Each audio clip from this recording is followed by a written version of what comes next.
You. Yeah. Okay, back up. Did I think you scooted out far enough? And it's not, because you're too freaking fat. Okay. Moving on in the Halloween horror month, as well as building my 31 on 31. So, we now have one of my favorite horror franchises of all time, Scream. We're starting with Scream.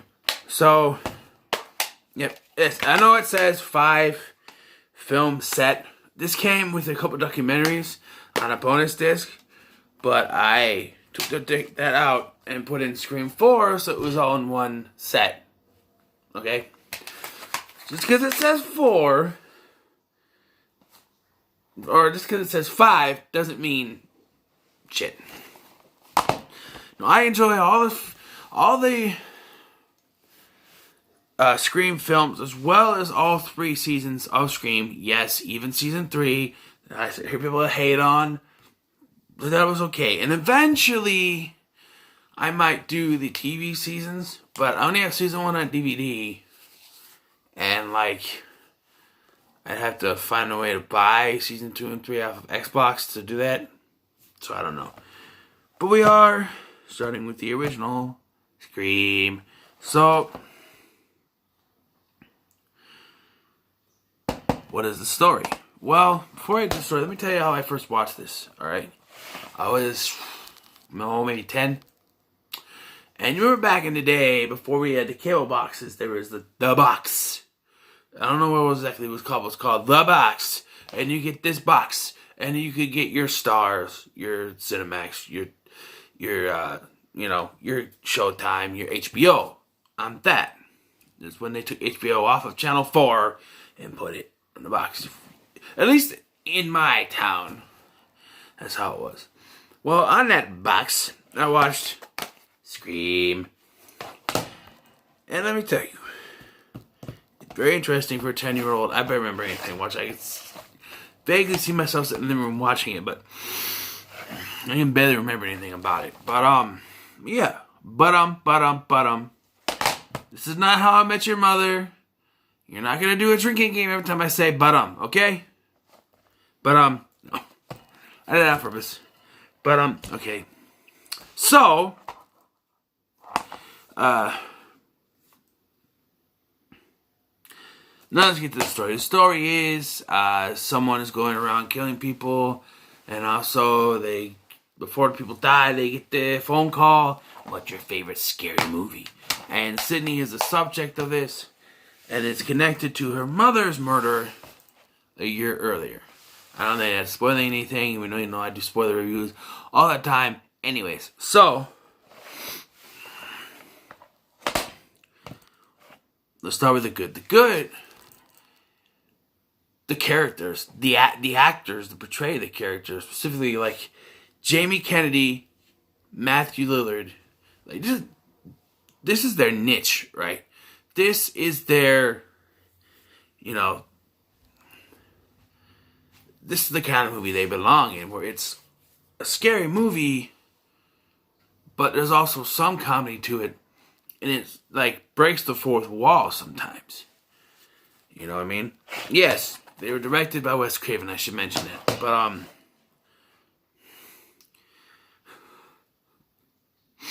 y'all getting drunk off of that, aren't you? So, every time I say but and I don't even mean to. Yeah. Well, that's the review.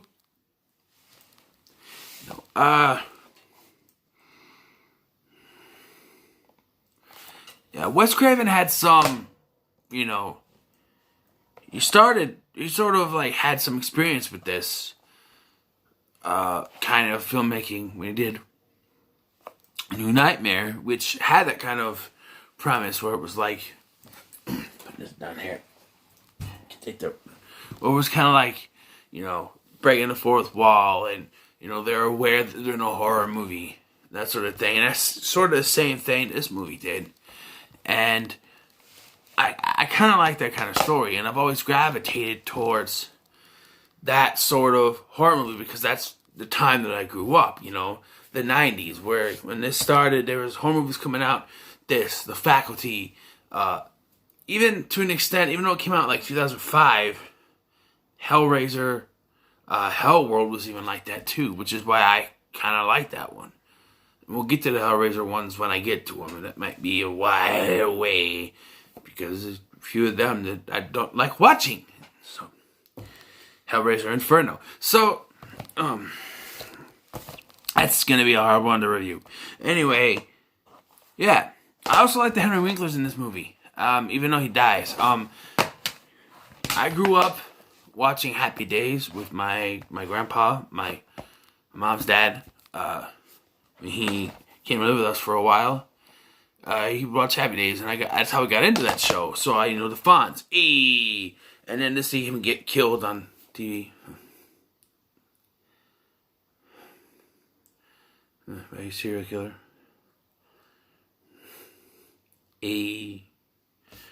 But yeah, like I said, the acting.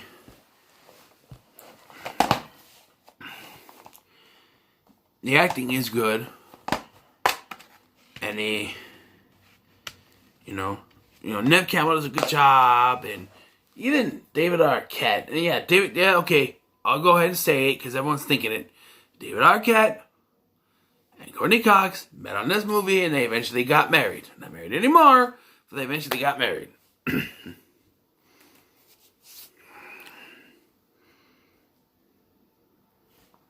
Okay.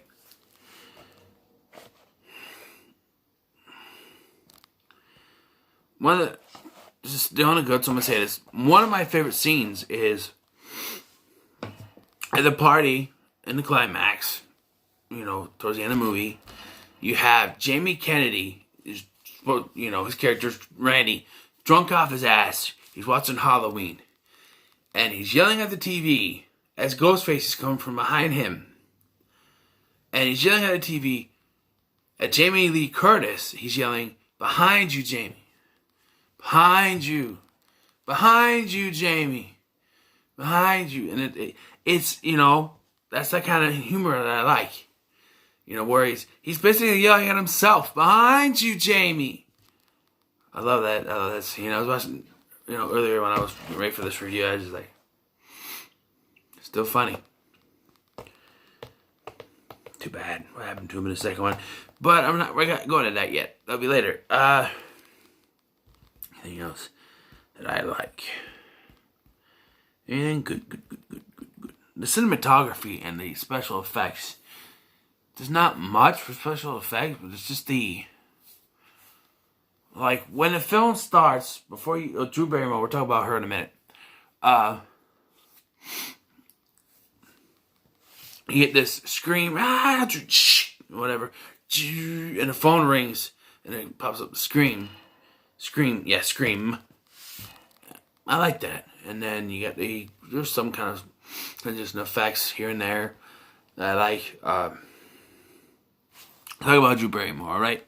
She was actually offered the role of Sydney, but turned it down because she thought the role of Casey Becker would be a better role. And you know what? It's the one that got everyone talking, because like Alfred Hitchcock's Psycho, spoilers for Psycho if you haven't seen it, warn you right now, spoilers, 3, 2, 1, if you're still here, you don't care if it gets spoiled. You probably already know, but they killed off the main character of that partway through the film as well. The Marion Crane, the shower scene, she was killed off, and someone else took her place. So you go into this thinking Drew Barrymore is going to be the main character, but she dies right away. And her boyfriend, Steve, too. But she dies right away.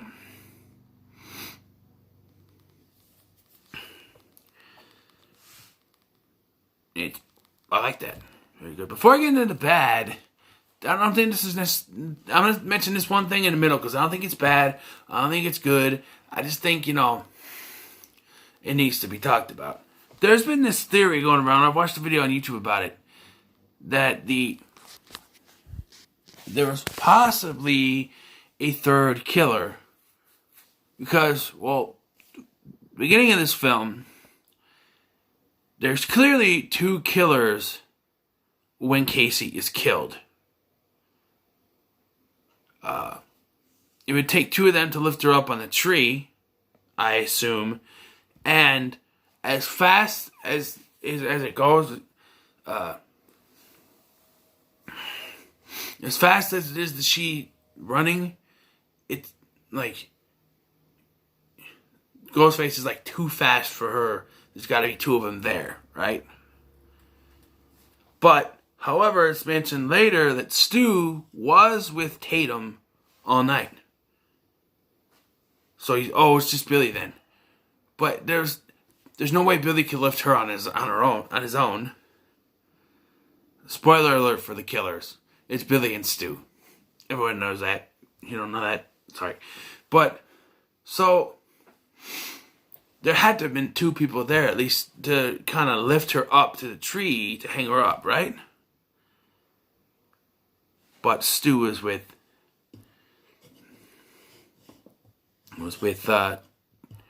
Tatum at the time. And there's another one, alright? When, and if we go by that this is all taking place at the same time, we see the scene where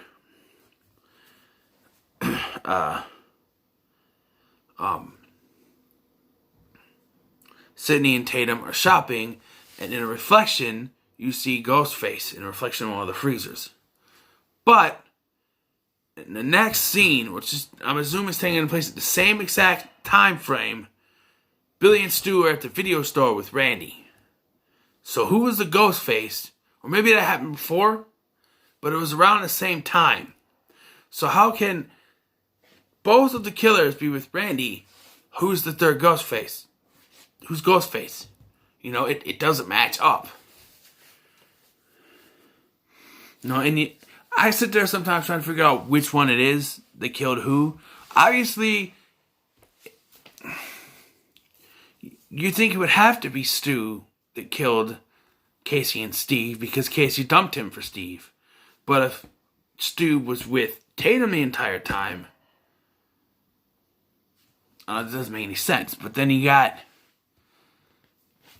Billy obviously killed Himbry because Stu was with them when they left school. And he was still with Tatum at that point. So it had to have been Billy, and he shows up at the party.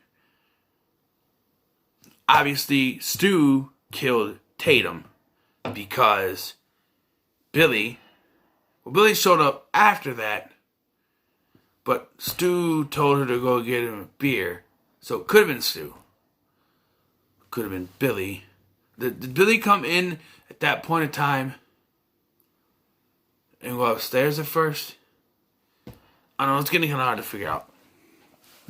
But they cloned the father's cell phone to blame him on the murders, saying it was like stress after what happened.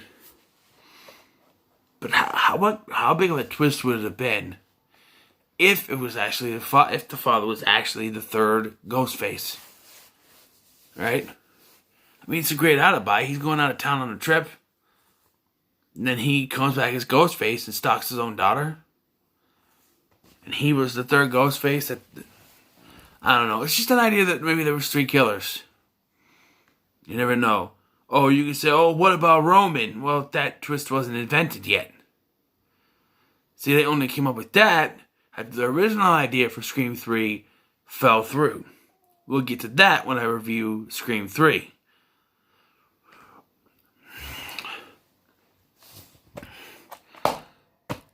Okay.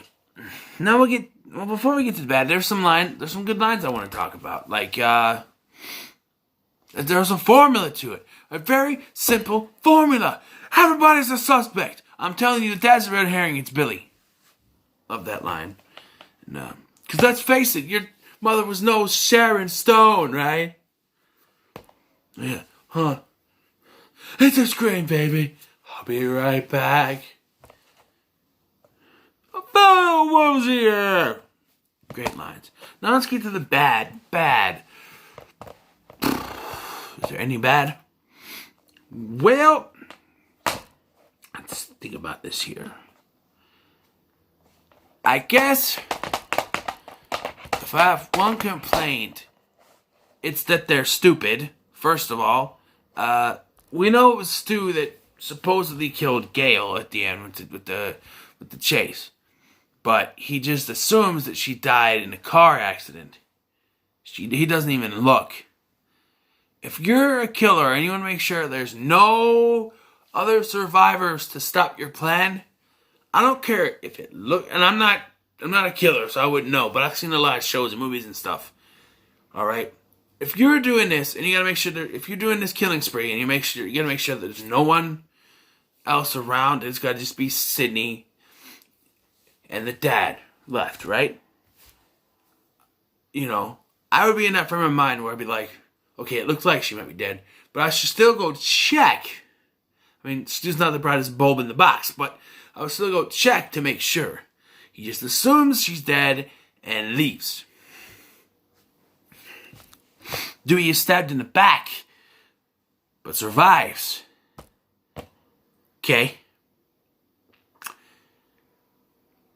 I can see, well, that might work. I've always had a problem with, they were supposed, like, how long they stabbed him, he falls down, alright? I've always been critical of, you get stabbed, but you're not dead, but you're still going unconscious for some reason.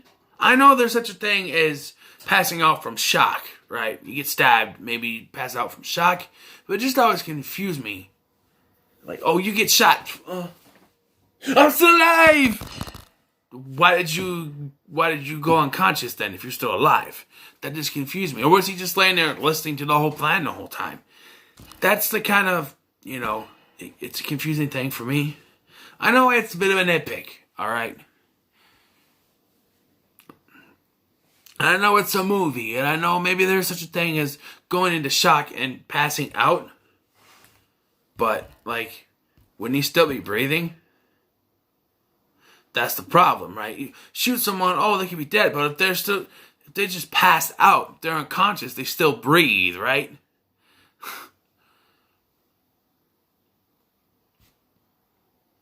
So, you know, they have no excuse for not knowing Dewey for not knowing that Dewey was alive, so. And yes, the same thing applies with Gale. They shoot her, and she pops back up later. Well, now, that can be defended by the fact that Billy was going to shoot her again in the head. But then Cindy did her thing, disappeared. And that's another thing that's going to get mentioned here in the down section or the negative section. Alright? But she disappears and Stu's like, she's gone, the gun's gone. Or no, the gun was earlier, but she's gone. And the dad's gone because he got distracted by Gale and then just leave Gale there. Still, though, that's a Stu thing, whereas Billy, he probably, from what we've seen of Billy in the movie, he would still shoot Gale. Like, fuck! That's what he would do. But he doesn't. He just gets pissed and goes searching for Sidney. He gets a phone call. And then she comes out in the costume. So, what if she was in the costume and attacked Billy with the umbrella, then the cops showed up, then Billy, being smart, can turn it around and say it was Sidney the whole time. Going nuts because of what happened to her mom. That's you know, she's very lucky cops didn't show up because, she would have gotten her ass thrown in jail.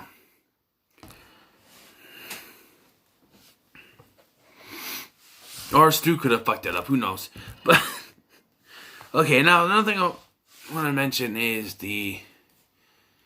Maybe I don't have another thing, man.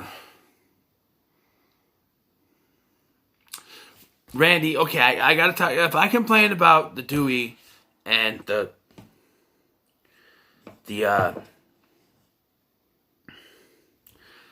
and the Gale thing, alright? We gotta complain about Randy. Let's go back a little bit. Rewind. like Ghost Rider. Let's rewind. So, when Billy shows up, he and Sidney go upstairs to have a little, de-bang boom. And then Ghostface, Stu, shows up, kills Billy, pig's blood. And then all this whole chasing thing happens, and Sidney is on her way back into the house. She's being chased by Randy and Stu, who are both, trying to say the other one is the killer.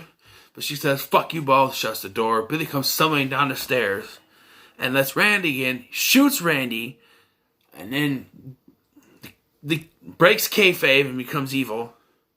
And lets, and Stu comes in eventually, and that's revealed that both killers. Surprise, Sidney. But Randy is shot. And much like Dewey, he just lays there the whole time until he gets back up again for a jump scare. Some jump scares are effective. I remember the first time I saw it, but I still jump here and there. Ah! He comes out. But it's still... Maybe there is the way you get shot and you go into shock and you pass out. But what makes you come to and jump up and jump scare someone? That just doesn't make any sense. All in all, guys, Scream is a very good movie. I'm going to give it a 9 out of 10 from me. Great movie. Yeah. I've talked about it too much, I think. Nothing else I can really talk about. I've aired my grievances. I've told you what I like about it. So, I think that's all I can do. So, yeah, that's Scream. 9 out of 10 for me. What are your thoughts on Scream? Let me know in the comments below. Remember to like, share, and subscribe. And as always, love, peace, and chicken grease.